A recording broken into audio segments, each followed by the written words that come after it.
antes de retomar este tema del poder en la sangre de Jesús, vamos a orar y vamos a poner a Dios como la persona principal de esta conferencia, o de esta corta reflexión. Vamos a decirle: Padre, en el nombre de nuestro Señor Jesucristo, te damos gracias porque podemos contar contigo siempre, en todo momento, en todo lugar, toda circunstancia. Tu nombre, Señor, esté en nuestros labios, allí muy cerca, en nuestro corazón, de modo que nunca olvidemos que podemos acudir a ti, que ese es tu deseo, tener hijos que confiamos en ti, que te buscamos, que escuchamos tu voz y que te seguimos. Jesús dijo que sus ovejas oyen su voz y le siguen. Queremos ser esas ovejas tuyas, Señor, que escuchamos tu voz y te seguimos a ti. Te damos gracias por esta mañana, por esta oportunidad que nos das de compartir, de tener esta unidad a pesar de la distancia, a pesar de las circunstancias. Gracias porque al mirarte a ti, todas estas circunstancias, por grandes, por difíciles, por incómodas que parezcan, se vuelven aún agradables. Hay una figura que tú utilizas, Señor, y es las hierbas amargas junto con las lágrimas de tu pueblo.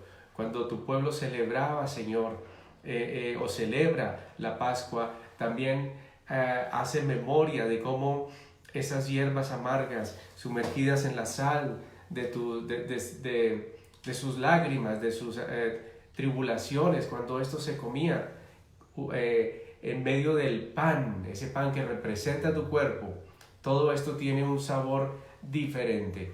Es diferente cuando vivimos las tribulaciones sin ti a cuando las vivimos contigo, Señor.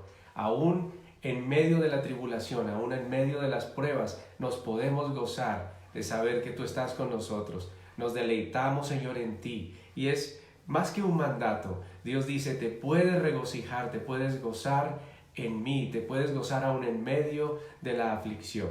Y por eso esta mañana estamos aquí, Señor, reconociéndote como nuestro Señor, y nos gozamos a pesar de las dificultades que cada uno esté pasando, a pesar de cada prueba. Nosotros podemos deleitarnos en tu presencia, y eso es lo que hacemos esta mañana, y lo hacemos como una familia que estamos unidos por el amor de Cristo. En el nombre poderoso de Jesús, amén. Para seguir con este contexto del poder de la sangre de Jesús, las Escrituras nos recuerdan que hubo hombres que creyeron fielmente al poder que había en la sangre de Jesús. Mencionábamos a Abraham, Noé, los mismos de los cuales hemos hablado tanto estos días, de quienes la Biblia dice el mundo no era digno. Nos hablaba el Señor ayer de la importancia de aceptar la disciplina cuando viene de Dios. Esa disciplina que viene de Dios tiene un propósito maravilloso en nuestro carácter. Nos decía que ¿qué padre que ama a su hijo no lo disciplinaría? Pues si el padre deja a su hijo sin disciplina, entonces este es bastardo. Pero Dios no tiene hijos bastardos. Dios tiene hijos propios. Nos adoptó como sus hijos legítimos. Y como Él nos ama, el amor demanda que cada vez seamos perfeccionados. Él nos ama tanto que no está dispuesto a dejarnos a medias. Él va a continuar trabajando en nuestro carácter. No olvidemos que el deseo de Dios desde el comienzo fue formarnos y conformarnos a la imagen de su Hijo. Dios creó al hombre a su imagen, a imagen de Dios lo creó. Así que ese carácter de Dios tiene que formarse en cada uno de nosotros. Y es por eso que continuamos aprendiendo de Dios y aprendiendo a través de su palabra en qué consiste ese carácter de Dios. Podemos ver allí en Santiago, vamos a ir al libro de Santiago, en donde Dios nos habla de algo que causa temor, de algo que nos pone a temblar muchas veces, y tiene que ver con la prueba. Y voy a usar allí unos términos griegos no para confundirlos, sino para que entendamos la diferencia entre prueba y tentación, porque hay una gran diferencia en ello. Vamos a leer allí en el versículo 2, dice: hermanos míos, tened por sumo gozo cuando os halléis en diversas pruebas. Uno dice, pero ¿cómo puede ser esto? ¿Cómo nos vamos a hallar en sumo gozo? ¿Cómo vamos a estar alegres cuando nos hallamos en diversas pruebas? Bueno, tenemos que cambiar la forma en que pensamos. Es necesario cambiar ese chip que nos ha puesto el sistema, en donde todo gira en torno a la búsqueda del gozo, de la felicidad, de la autorrealización. Pero dice, no, la prueba es necesaria, gócense cuando estén en diversas pruebas. Dios está obrando, seguramente Dios está obrando, pues sin la prueba no aprenderemos a perseverar. Allí dice en el versículo 3, sabiendo que la prueba de vuestra fe produce paciencia. La prueba de vuestra fe produce paciencia. Allí es donde se ve el carácter. El carácter del hombre se evidencia, es en medio de la prueba. El carácter de Jesús aún fue probado allá en Getsemaní. Getsemaní significa prensa de aceite.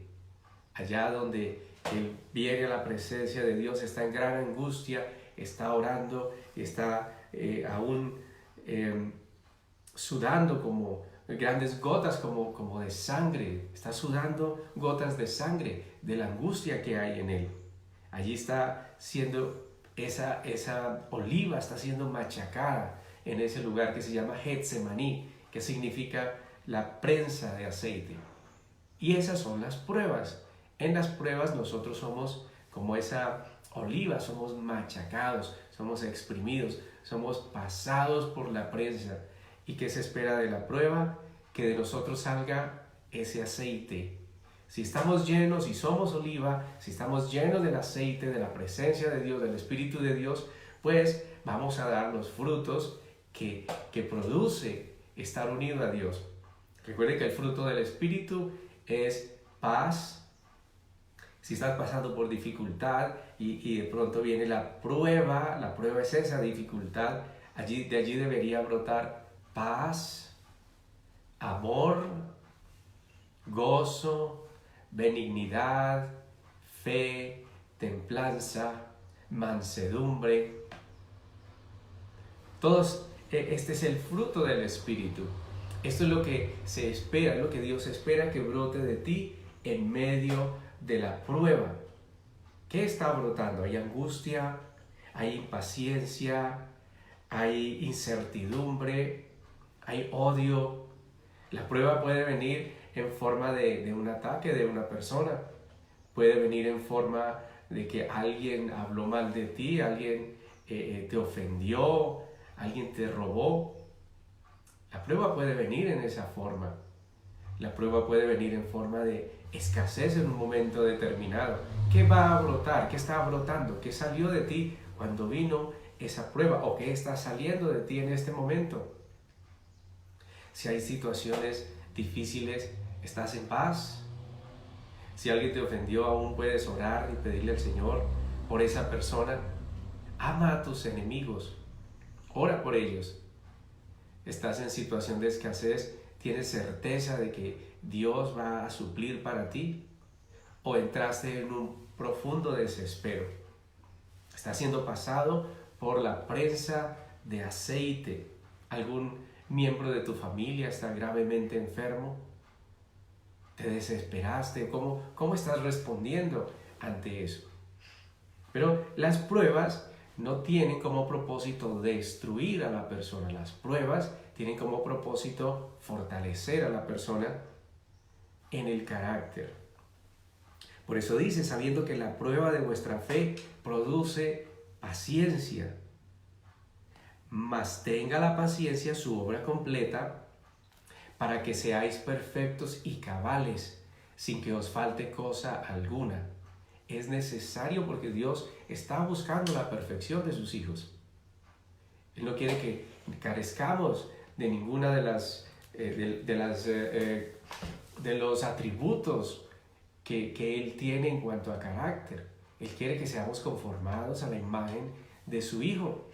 Y es necesario, por eso la prueba. Dice que si alguno tiene falta de sabiduría, no entiendes. Oye, ¿qué pasa? ¿Por qué estoy viviendo esto? No comprendo. Pídale sabiduría a Dios. si alguno tiene falta de conocimiento. Y esto no está desconectado de la primera parte. No solamente sabiduría y conocimiento sobre cómo comportarse, sobre ese conocimiento intelectual. Bueno, Dios no se molesta en que tú le pidas eso. Recuerde que Salomón pidió sabiduría y a Dios le agradó que Salomón hubiese inclinado su corazón hacia la sabiduría. Y le dio sabiduría. Y no solo le dio sabiduría, también le dio muchas riquezas, le dio mucho poder y aún le dio paz en su nación, en el tiempo en que él estuvo.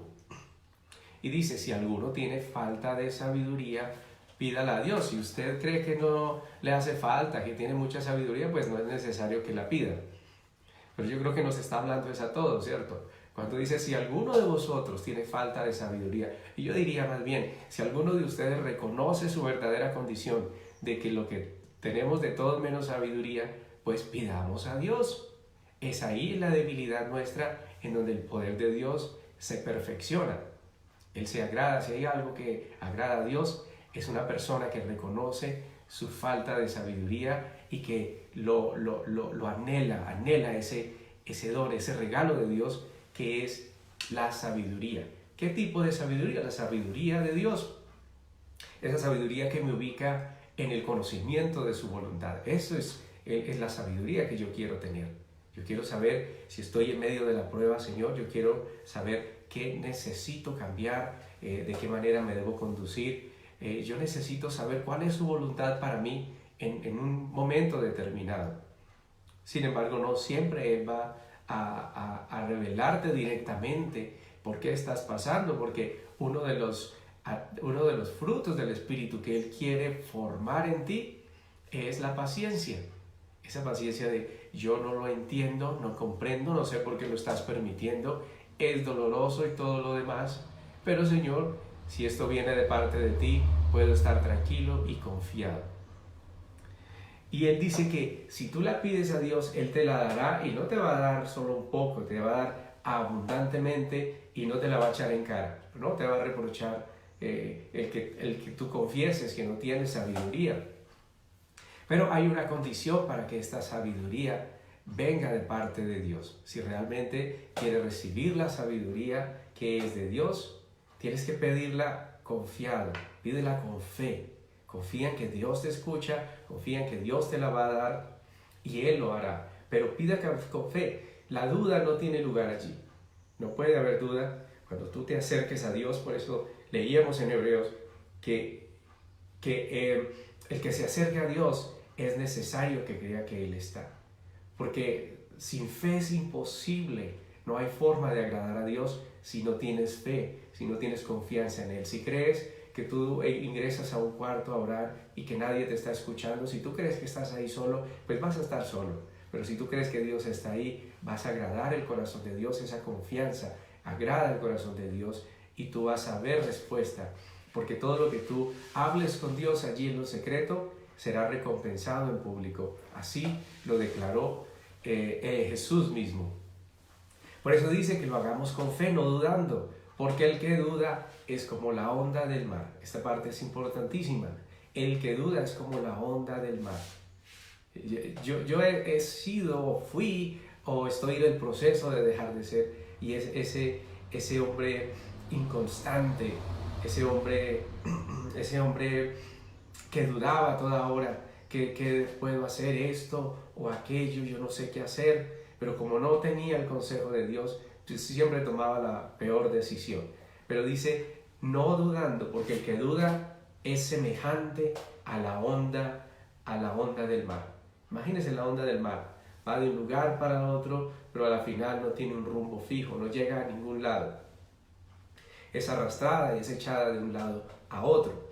Dice que el que piensa así, dice que el que actúa así, el que vive de manera inconstante, el que a toda hora está dudando, dice que no va a alcanzar nada. Dice, no piense quien tal haga que recibirá alguna cosa del Señor. Nosotros queremos recibir esa sabiduría de Dios. El principio que Dios estableció es, acércate con fe, creyendo, porque el que se acerca a Él es necesario que crea que Él está y que es galardonador de los que le buscan. Él tiene un galardón para ti. Y cuando tú te acercas puntualmente a hablarle de tu necesidad de sabiduría, pues Él te la te da abundantemente, se alegra, se goza en dártela y no te reprocha el que tú reconozcas que no tienes sabiduría. Y dice así que el hombre de doble ánimo es inconstante en todos sus caminos. Nada de lo que empieza lo termina. Siempre está dudando. No tiene esa claridad de qué conviene o qué no conviene. Hay algunas características. Una de ellas, como lo dice la misma palabra, es inconstante. Empieza estudios, no los termina. Empieza un trabajo, no lo termina. Las relaciones sentimental no prosperan. Hay incredulidad. Siempre tiene una imagen de negativa. Siempre está viendo en negativo las cosas. Dice, no, siempre está viendo que esto no es posible porque, busca mil excusas. Y yo por eso digo, no que yo lo haya alcanzado ya, pero prosigo a la meta. Y sigo pensando y confiando en que Dios va a hacer su obra en mí. Porque fiel es el que lo prometió y la obra es de Dios. Otra cosa es inestable emocionalmente.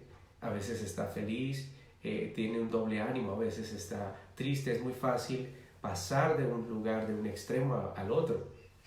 En un momento está extremadamente feliz, al día siguiente le ves extremadamente triste. Es lo que hoy llaman bipolaridad o personalidades múltiples. No tiene un estado de conciencia constante o un estado emocional constante. Siempre está experimentando picos, vacila en sus decisiones y no tiene coherencia entre lo que dice, piensa, siente y hace. No es coherente, dice algo, piensa algo diferente, su vida nada tiene que ver con lo que expresa con sus labios. Es parecido al hombre ebrio, se me ocurre esta imagen. Los que alguna vez han tomado o puede ser que aún lo hagan, como yo alguna vez lo hice, pues la imagen que me llega es que un paso para el lado, un paso para el otro, da un paso adelante, dos pasos atrás, no avanza en su vida, no avanza, no llega a ningún lugar y en el momento menos pensado cae y termina por allá en un hueco. El problema es que sus propios pensamientos son más importantes para él, sus propios razonamientos, que lo que dice la palabra de Dios.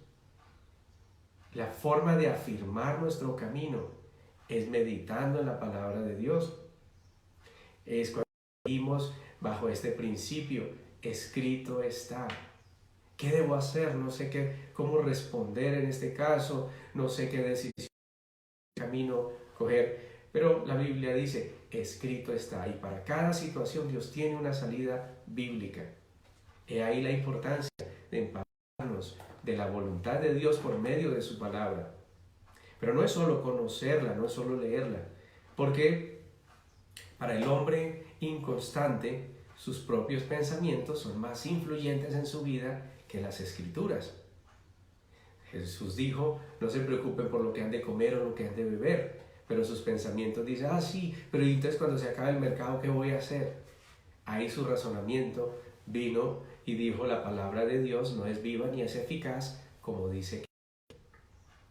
Pero dice que el que pide dudando no recibirá nada, pero es que escrito está, escrito está. Escrito está, cuando pases por las aguas, yo estaré contigo. Y si por los ríos no te anegarán. Cuando pases por el fuego no te quemarás, ni la llama arderá en ti. Escrito está. No, esto sí, hasta aquí llegaste. Mejor dicho, con esta situación tú no vas a poder seguir adelante. Escrito está. ¿A qué le das más importancia? A tus emociones, a lo que tus ojos naturales ven o lo que dicen las Escrituras. Una de las características, o más bien otra característica del hombre inconstante es que no atiende a la voz del Espíritu. El Espíritu Santo siempre está hablando.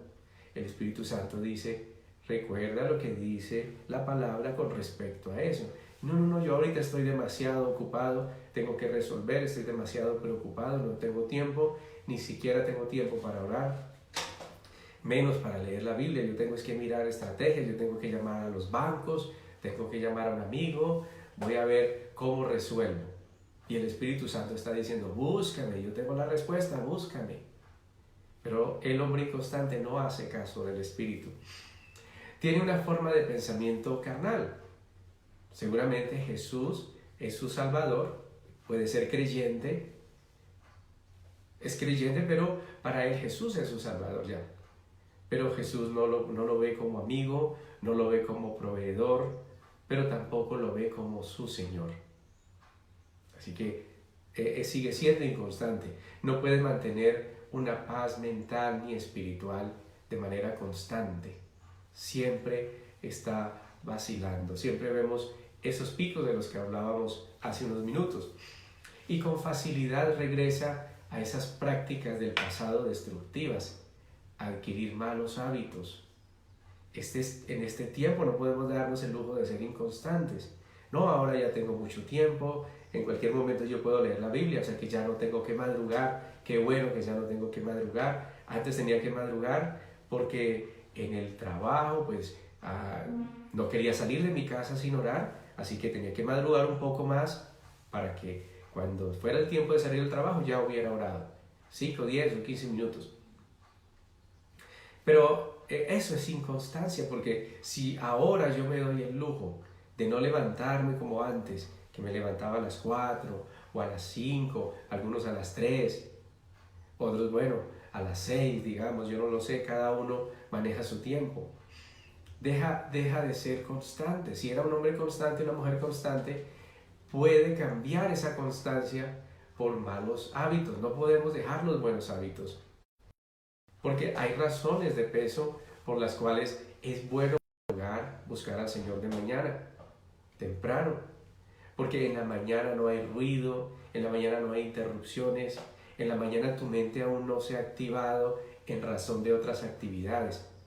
Puede ser que no tengas en este momento que trabajar, que estés en tu casa, pero no pierdas de vista que esta es una oportunidad que Dios nos está dando para buscarle más. Y si no le vas a buscar más, cuando menos no pierdas el tiempo, los buenos hábitos que ya traías de buscarlo temprano. Ese tiempo especial en la mañana, en donde no tienes ninguna ocupación, ninguna preocupación. Estás allí, puedes aún guardar silencio y dejar que el Espíritu te hable, lees la Biblia, no hay un ruido, y no solo el ruido exterior, el ruido interior, el ruido de nuestro propio corazón, que nos dice, recuerda que hay que pegar la puntillita allí, acuérdate que no has hecho esto, acuérdate de limpiar aquello, acuérdate. Eso, cuando nos levantamos muy temprano y lo buscamos, eso aún no está. Nuestra mente está limpia, arrancar de ceros. Una vez empieza a haber ruidos, empezamos a pensar en muchas cosas y ya no tenemos la misma comunión con Dios. No perdamos esos buenos hábitos, no volvamos a la inconstancia de antes. Ay, hoy no voy a leer la Biblia, hoy no voy a orar. ¿Verdad que esta mañana oré? ¿Verdad que ayer oré? Así que vamos a pedirle a Dios que nos ayude a ser constantes. Ahí continuamos en Santiago 1:9. Vamos a continuar en Santiago 1:12. Porque estamos hablando de las pruebas. Dice que bienaventurado el varón que soporta la tentación, dice la Reina Valera. En el original, en el griego, no significa realmente tentación, significa prueba. Así que deberíamos leerlo así. Dichoso el hombre que soporta la prueba. ¿Sí? ¿Quién soporta la prueba? No el inconstante. Se necesita ser constante para poder pasar la prueba. Porque cuando haya resistido, cuando haya aprobado la prueba, cuando haya resistido la prueba, dice que hay un premio para aquellos que perseveran. Recibirá la corona de vida que Dios ha prometido a quienes le aman. Y es que solo el amor es el que te va a permitir ser constante. Y ese amor se alimenta en una relación continua, en una intimidad constante con Dios. Es la única manera de mantener ese amor, porque los únicos que van a resistir o vamos a resistir la prueba son o somos los que amamos al Señor. Es lo único.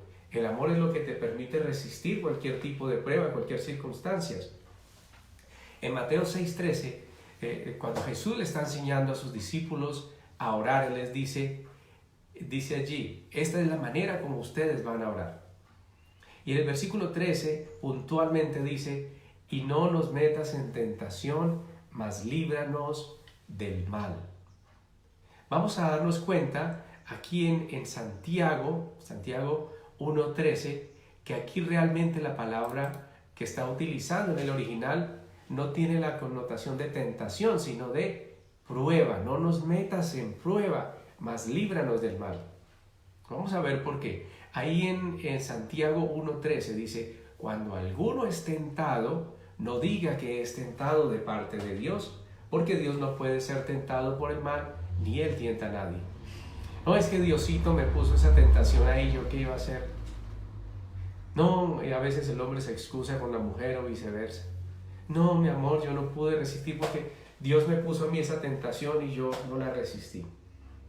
Así que termina esa idea, termina ese error de nuestra mente, porque la Biblia claramente dice, Dios no tienta a nadie, ni siquiera Él mismo puede ser tentado por el mal, sino que cada uno es tentado cuando de su propia concupiscencia es seducido, es atraído y seducido. Es decir, al hombre adúltero no lo sedujo una mujer, al hombre adúltero lo sedujo la maldad que ya había en el corazón. Al ladrón no lo sedujo el dinero que dejaron en la mesa, al ladrón lo sedujo el latrocinio que existía en su corazón, situaciones no resueltas, áreas de su vida que no han sido lavadas por la sangre de Cristo, o por ignorancia, por desconocimiento, o por no conciliarlas con Dios, o por rebeldía a Dios, o porque vive una vida carnal. Puede ser que diga, Jesús es mi Señor, pero todavía sigue dándole rienda suelta a todo lo que el viejo hombre le había puesto en su corazón. Todo lo que traía del pasado del viejo hombre aún tiene mucho poder sobre él, mucha influencia, porque no se ha rendido completamente a Dios. Sino que cada uno es tentado cuando de su propia concupiscencia. No es de afuera, no es lo que entra al hombre, lo que hace daño al hombre, es lo que sale del hombre, es lo que sale del corazón del hombre. Así que cuando alguien es tentado, no diga, hay un tentador, sí, pero ese tentador se vale de la maldad que ya está en el corazón. Un hombre que ha sido sano en el área de su relación con su pareja, que no hay adulterio en su corazón, no lo va a seducir la mujer, no lo va a seducir una mujer. ¿Por qué? Porque ya no está esa concupiscencia en él. Si Dios ya ha sanado esa área de su vida, si él ha confesado a Dios, ha manifestado su deseo de ser transformado y ser limpiado por Dios, y en verdad se ha arrepentido, Dios es fiel y justo para perdonar y también para transformarnos desde adentro. Él viene a operar en el hombre desde adentro. Así que ya esa concupiscencia no está, luego no va a ser fácilmente tentado. Y el hecho de que esté sano en su corazón no significa que se vaya a exponer. Así que muchos dicen, no, yo ya, Dios me quitó el alcoholismo, yo ya puedo tomarme un par de cervezas y no me van a dominar. No jugaría yo con fuego, yo no le coquetearía a lo que en otro tiempo a mí me sometió. Pero aquí dice, Dios no tienta a nadie. Así que podemos volver allí a Mateo 6:13 cuando dice, y no los metas en tentación. Cuando yo vi esta palabra dije, no es coherente con lo que dice en Santiago 1:14. Así que me fui al original griego y encontré que la palabra para tentación aquí era periasmos, en este caso, que no significa tentación sino prueba. y no nos metas en prueba, mas líbranos del mal. Pero también Jesús nos enseñó, nosotros decimos, no prueba, por favor, Señor, no. Le tenemos temor, pavor a la prueba, terror. Pero Jesús dice, oren para que Dios no los ponga en prueba. Pero también nos enseñó a decir, Padre, si es posible, pasa de mí esta copa, mas no se haga mi voluntad, sino la tuya. Si bien es cierto, en la oración dice, no nos metas en prueba, por favor, y líbranos del mal. También dice, Señor, mas no se haga mi voluntad, sino la tuya. Jesús fue perfeccionado por la aflicción. La aflicción en Dios tiene propósitos santos. La aflicción en Dios tiene como propósito perfeccionarnos y llevarnos a la estatura del varón perfecto, porque fuimos hechos con un propósito para ser conformados a la imagen de nuestro Señor Jesucristo. Por eso en Proverbios 19:3, hablando acerca de la tentación, donde el hombre dice, no, es que Dios me tentó. Dios no tienta, Satanás tienta, Dios no. Es el corazón del hombre el que termina llevándole a rendirse ante las tentaciones. Proverbios 19:3 dice lo siguiente, la insensatez del hombre tuerce su camino. La insensatez del hombre tuerce su camino y luego contra el Señor se irrita su corazón. No, es que si Dios no hubiera permitido esto, si Dios no me hubiera colocado este tropiezo en el camino, Dios no pone tropiezos. Dios nos libra y nos guarda de los tropiezos, pero sí permite pruebas, porque la fe que tú profesas necesita ser probada. No que Dios necesite saber qué tanta fe hay en ti, Él lo sabe. Tú necesitas saber si tu fe es real o si es una fe religiosa. Allí encontramos también en el versículo 15 de Santiago, dice, la concupiscencia después que ha concebido, porque la concupiscencia empezó con un pensamiento, y ese pensamiento que no se lo entregamos a Dios, porque la mente es como un aeropuerto y allí van a aterrizar muchos aviones, pero hay una torre de control que es la que permite o no que estos aviones aterricen. Si esa torre de control no está firme en ti, si no tienes el Espíritu Santo, no estás oyendo la voz del Espíritu Santo, no estás conciliando con Dios cada pensamiento que te llega, entonces muchos de esos aviones extraños van a aterrizar allí. Y el problema cuando estos pensamientos llegan a la mente y no se concilian es que bajan al corazón y ahí concibe el pecado. Cuando llegó como un pensamiento, tú puedes decir, no, Señor, mira, te entrego este pensamiento, mira lo que estoy pensando. Señor, tú me dijiste que me habías dado la mente de Cristo. Así que yo rechazo este pensamiento en el nombre de Jesús. Pero si yo no hago eso, sino que me deleito en ese pensamiento de maldad, ese pensamiento baja al corazón y ya se hace parte de mí. Cuando ya concibe en mí, entonces da a luz el pecado. Cuando ya llegó al corazón, ahora es un pecado que aunque no lo hayas consumado, ya hay pecado, del cual debemos arrepentirnos. Y dice, y el pecado una vez que se consuma, lo pensaste, lo concebiste en el corazón, ahora es parte de ti, ahora te identificas con lo que antes pensabas, ahora sientes que lo quieres hacer, lo deseas hacer, luego vas y lo ejecutas, dice que eso da luz a muerte. En la muerte en donde ya no te vas a poder relacionar con Dios de una manera fluida. Esperaste demasiado, ahora ya no sientes a Dios, no quieres orar, no te interesa leer la Biblia y vuelven los pensamientos carnales, vuelve la inconstancia, vuelven las dudas y la persona regresa a la misma vida, pero ahora peor que la vida que llevaba antes. Por eso es necesario que pidamos a Dios sabiduría, que Él se goza en darla. Por eso dice, amados hermanos míos, no erréis. Toda buena dádiva y todo don perfecto desciende de lo alto, del Padre de las luces, en el cual no hay mudanza ni sombra de variación.